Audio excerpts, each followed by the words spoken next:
今甲府駅前です。これから JR 身延線に沿って JR 富士駅まで自転車で行ってみたいと思います。高尾駅で乗り換えです。特急あずさが止まってます。甲府行きは前に止まっている列です。中央線角刈から笹子の間です。この区間は笹子川に沿って列車が進むのですが、笹子川が左に右に蛇行しているため、線路もこのように左に右にカーブが続いています。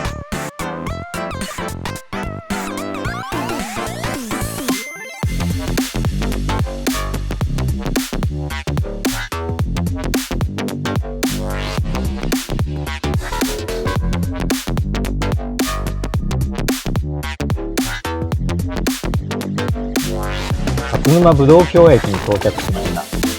この辺りはもちろんぶどうも有名なのですが、桃が取れることでも有名です。列車の中からはあまりいい写真が撮れませんでしたが、果物の木、特にぶどうの木は横へ横へと誘引をして高さが出ないようにして育てるようです。そうすることによって収穫を楽にし、また光合成も促しているんだと思います。丁寧に手入れされた木は芸術的な美しささえ感じました。甲府駅についてこのような看板を見つけました。かふふと書いて甲府と読むようです。かふふではなくてかうふではないでしょうか。身延線の案内看板を見つけました。身延線は甲府と富士の間を結んでいますが、今回はこの身延線を使わずに自転車で富士を目指します。 JR 甲府駅前を出発しました。目の前に山が見えています。今日は曇っていますが、どんな景色が見えるのか楽しみです。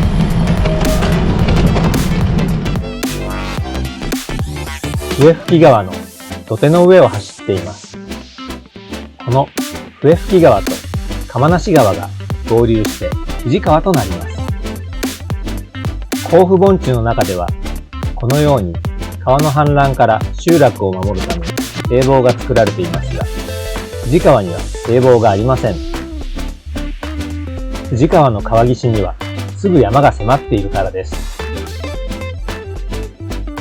前方右手には南アルプスの山々が見えてきました。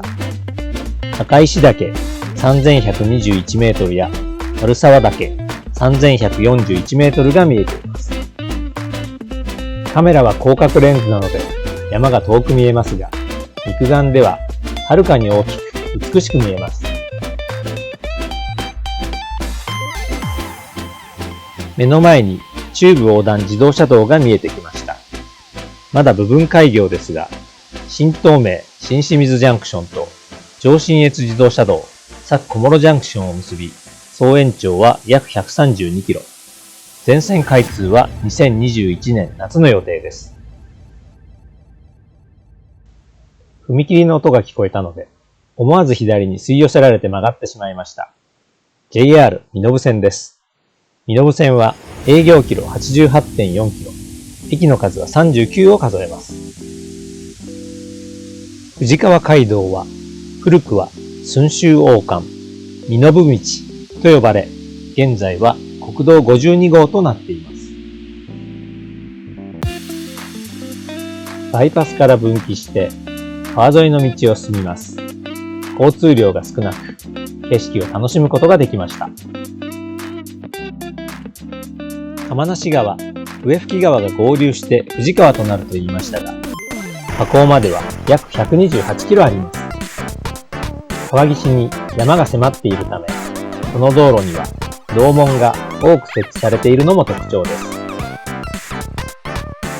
また、富士川には橋も多く、橋やトンネルといった構造物が好きな私にとっては、それらを眺めながら行くのも楽しいものです。この橋には月見橋という風情のある名前がついています。月見橋は全長 156.4 メートル、1984年の建造です。また別の橋が見えてきました。富士川に架かる富士川橋です。富士川橋というのは他にもいくつかあるらしくてややこしいのですが、この富士川橋は1955年に完成し、全長は 145.2 メートルです。この辺りでは富士川の流れも穏やかなのですが、富士川は日本三大急流に数えられています。日本三大急流は富士川、球磨川、最上川です。舗装されたばかりの道を気持ちよく進みました。桜がきれいに咲いていました。富士川の上流で土手があるのはおそらくこの部分だけではないかと思います。海岸には山が迫っており、土手はありません。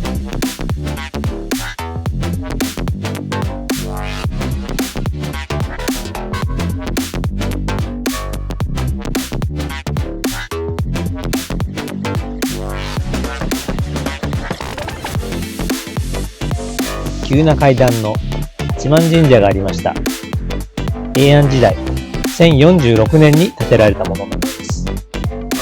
八幡神社は大分県宇佐市宇佐神宮が総本社となっており、全国に約44,000社ありますが、この八幡神社もそのうちの一つです。桜が咲いていました。観光地の有名な桜もいいのですが、このような名もない桜も日本の里山の美しいところです。手前に植えられていた勾配とのコラボレーションも実に見事でした。これはまた別の橋、飯富橋です。1954年の建造で全長は 150.9 メートルです。これは身延駅近くの街並みです。落ち着いた色彩の土産物屋や旅館が景観を形作っています。右手前方に綺麗な桜が見えてきました。あそこで一休みしていきましょ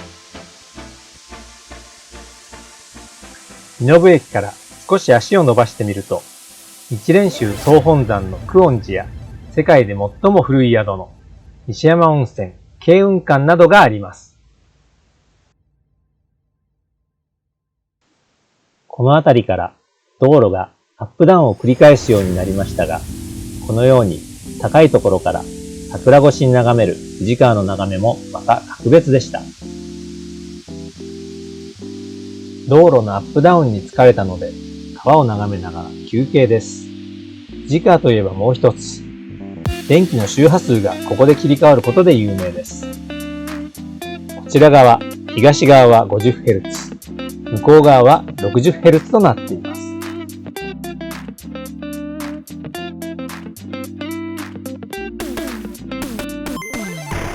山梨県から静岡県への県境を越えました。ちなみに山梨県の最南端は南部町です。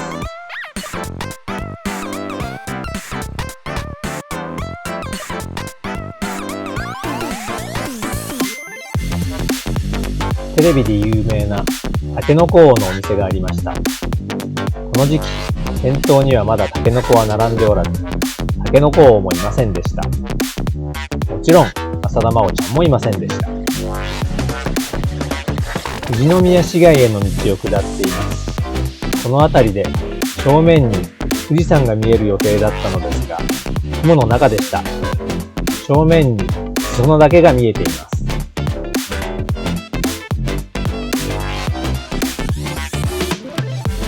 富士宮市街を進むと正面に鳥居が見えてきました。今日唯一観光をしようと思っていた富士山本宮浅間大社です。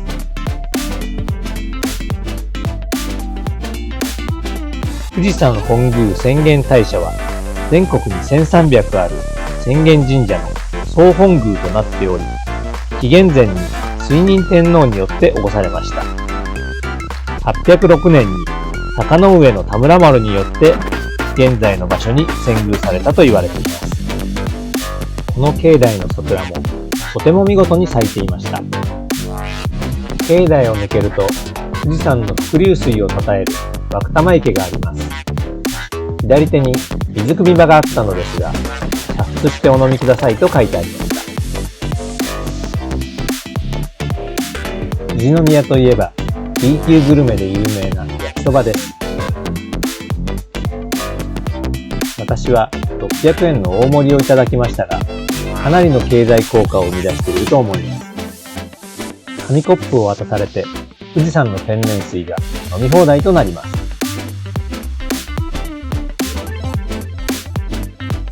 Google マップのナビゲーションで案内されたのが、このような住宅街の中の緑道だったのですが、これはこれでなかなか味のあるものでした。汗を流し、疲れを癒すために富士市内のスーパー銭湯を目指します。